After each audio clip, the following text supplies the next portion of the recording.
Swastiastu semuanya, hari ini saya akan membahas sumber daya alam yang terdapat di negara kami, Indonesia, yaitu daerah Bali. Bali atau yang dikenal dengan julukan Land of God ini termasuk peringkat keempat sebagai tempat wisata terbaik di dunia setelah London dan juga Paris. Nah, Bali ini menarik para wisatawan karena memiliki keindahan alam yang sungguh indah dan juga sumber daya alam yang banyak.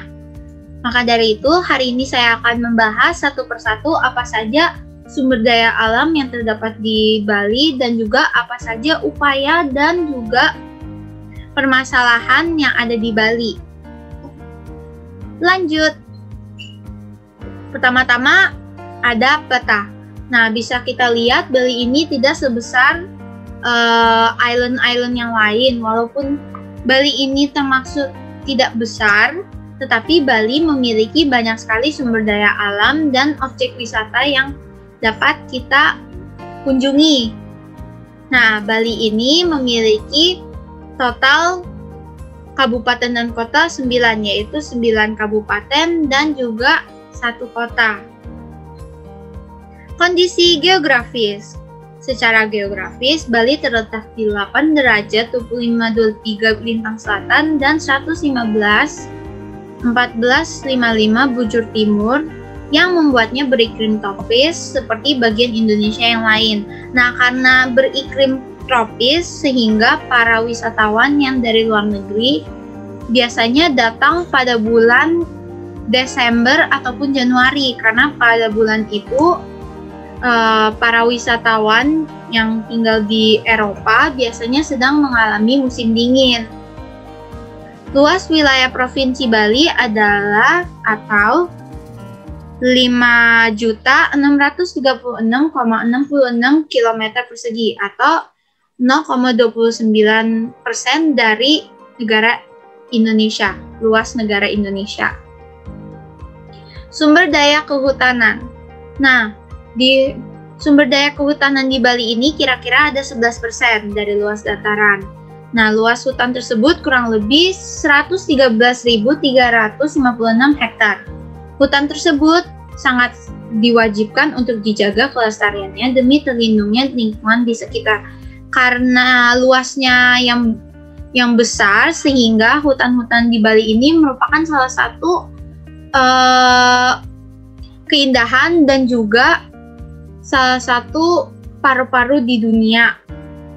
Nah, di sumber daya kehutanan ini juga terdapat sektor pariwisata seperti yang kami bisa lihat di bagian kanan, ada hutan mangrove.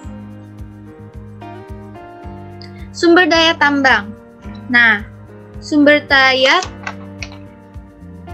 galian yang memiliki nilai baik di Bali adalah batu gamping. Batu gamping ini tersebar di daerah Prapat Aung, Malae, Jimbaran, Pecatu Badung, dan juga Nusa Penida. Batu gamping adalah batuan sedimentasi yang tersusun dari mineral klasit dan juga arganit. Nah, batu gamping ini dapat digunakan sebagai bahan mentah semen, bahan pemutih dalam pembuatan soda abu, penetral keasaman tanah, bahan pupuk, dan juga industri keramik dan bangunan. Jadi, walaupun batu gamping ini terlihat useless, bahasa kasarnya useless, sebenarnya batu gamping ini memiliki banyak sekali kegunaan. Walaupun batu gamping juga terlihat seperti batu-batu biasa ya. Sumber daya kelautan. Nah, di wilayah Selat Bali yang menghubungkan Pulau Jawa dan Pulau Bali, kaya akan ikan, yaitu ikan lemuru atau ikan sarden dan ikan teri, yang nantinya bisa diekspor ke negara-negara lain. Kemudian di negara kami juga ada rumput laut yang terdapat di bagian timur Bali dan juga di Nusa Penida. Nah, rumput lautnya ini kemudian akan diekspor ke negara maju seperti China. Pariwisata yang paling dibangga-banggakan oleh negara kami dan juga oleh daerah Bali. Karena pariwisatanya ini merupakan salah satu income buat Indonesia. Sebenarnya pariwisata Bali itu ada banyak, tetapi hari ini saya akan hanya membahas 6. Yang pertama ada Gunung Batur Kintamani. Nah, Gunung Batur ini terkenal karena memiliki pemandangan danau yang indah. Jadi kami bisa melihat dari atas ke bawah. Nah, di Kintamani ini biasanya banyak kafe-kafe ataupun juga restoran yang dapat memperlihatkan pemandangan ini. Biasanya kafe-kafe tersebut memiliki balkon yang dapat memperlihatkan seluruh pemandangan ini. Biasa juga ada yang kafe-kafe yang tidak memperlihatkan seperti indoor cafe, tapi ya daerahnya tetap di Kintamani. Pokoknya di Kintamani ini banyak sekali rumah makan yang mewah lah. Kemudian ada Kuta Bali. Favorit saya karena di Kuta Bali ini bukan hanya memiliki pasir yang putih dan lembut dan sunset yang indah, tapi di Bali banyak sekali toko swalayan dan juga mall. Nah, kenapa saya suka? Karena Bali itu panas sehingga mall ini sangat berguna untuk orang-orang yang pengen ngadem. Nah, terus kalau udah mulai sunset baru keluar untuk melihat pemandangannya. Nah, begitu juga toko-toko swalayannya. Walaupun ya toko-tokonya kadang memberi harga yang kadang tidak masuk akal, tetapi toko-tokonya ini juga memberi kesan pada Kuta Bali. Tetapi sayangnya di Kuta Bali ini memiliki satu permasalahan, yaitu memiliki banyak polusi karena di sana sering terjadi kemacetan. Kemudian ada GWK Garuda Kencana Bali. Nah, di Garuda Kencana Bali ini terkenal karena memiliki patung yang berukuran besar dan juga tempat foto-foto atau tempat spot foto. Nah, GWK ini terkenal juga karena ukiran patung yang terlihat sangat detail dan juga sangat realistik.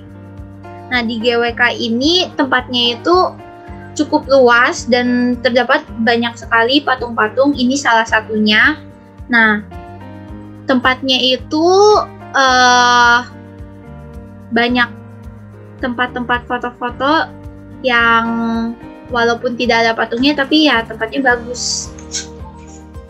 Kemudian ada Pantai Pandawa, pantai terindah di Bali. Nah, Pantai Pandawa ini memiliki pasir putih terbaik dan juga memiliki air yang murni atau air yang jernih. Jadi setiap kali orang berenang atau berendam dapat melihat dasar laut. Seperti yang kami lihat, warnanya biru. Kemudian ada Tanjung Benoa, tempat favorit untuk water sport karena di sana kami bisa ski, bisa banana boat, bisa diving.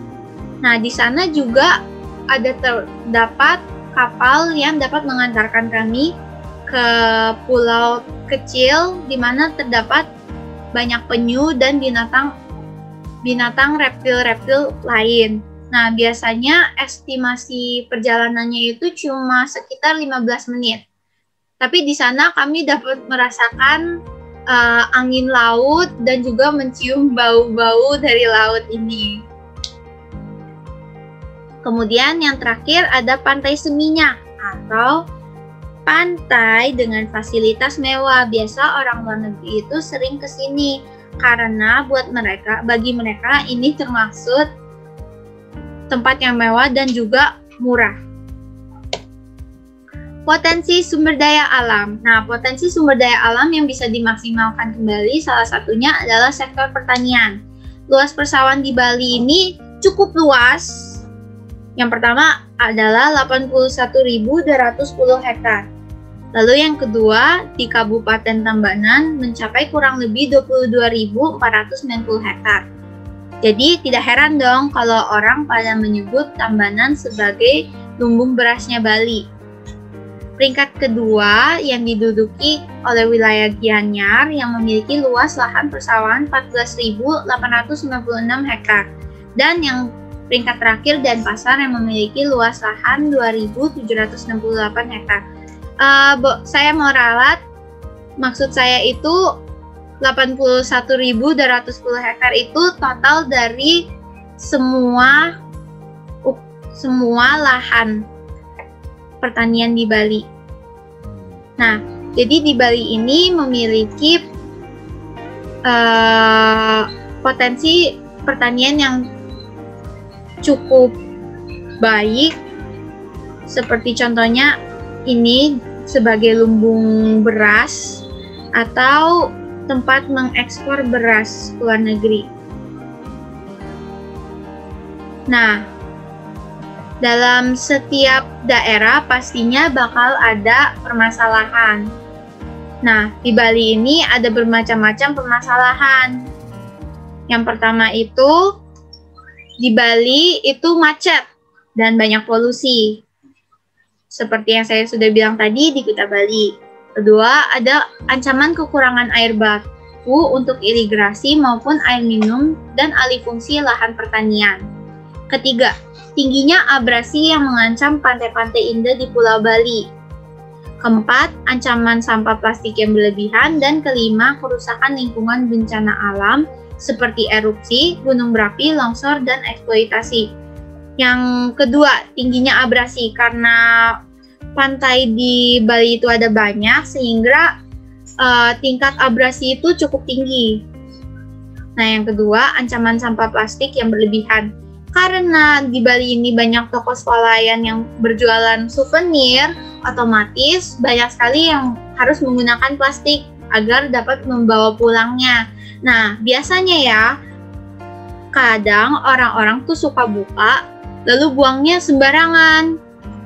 Ataupun juga enggak, tetapi sampahnya ini pastinya akan masuk ke lautan. Nah, karena kita, dan yang keempat, karena kita tinggal di garis khatulistiwa, otomatis akan ada banyak sekali bencana alam seperti yang saya sudah sebutkan tadi. Kemudian ada upaya. Nah, upaya mengatasi abrasi adalah menggunakan geotextile tube yang untuk mencegah abrasi.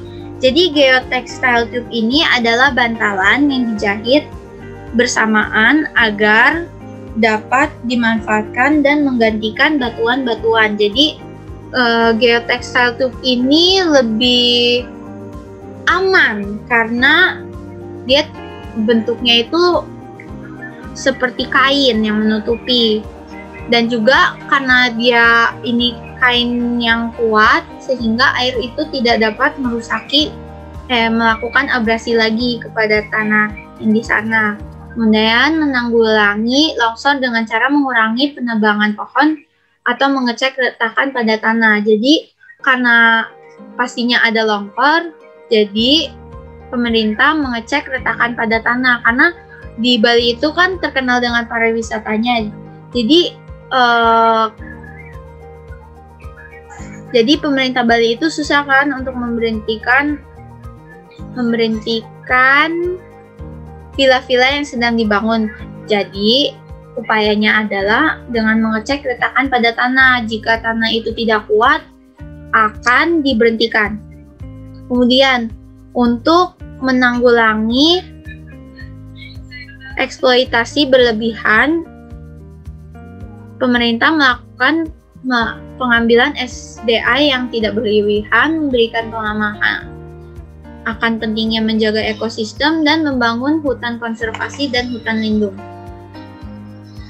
Jadi agar tidak terjadi eksploitasi berlebihan dilakukan itu semua. Dan yang terakhir, untuk menanggulangi ancaman sampah plastik yang berlebihan, pemerintah Bali mengeluarkan Pergub Bali nomor 97 tahun 2018 tentang pembatasan timbulan sampah plastik sekali pakai. Nah, kata Mutiara hari ini, bumi mampu mencukupi semua kebutuhan manusia, tetapi tidak mampu mencukupi kerakusan manusia. Dari Mahatma Gandhi. Terima kasih.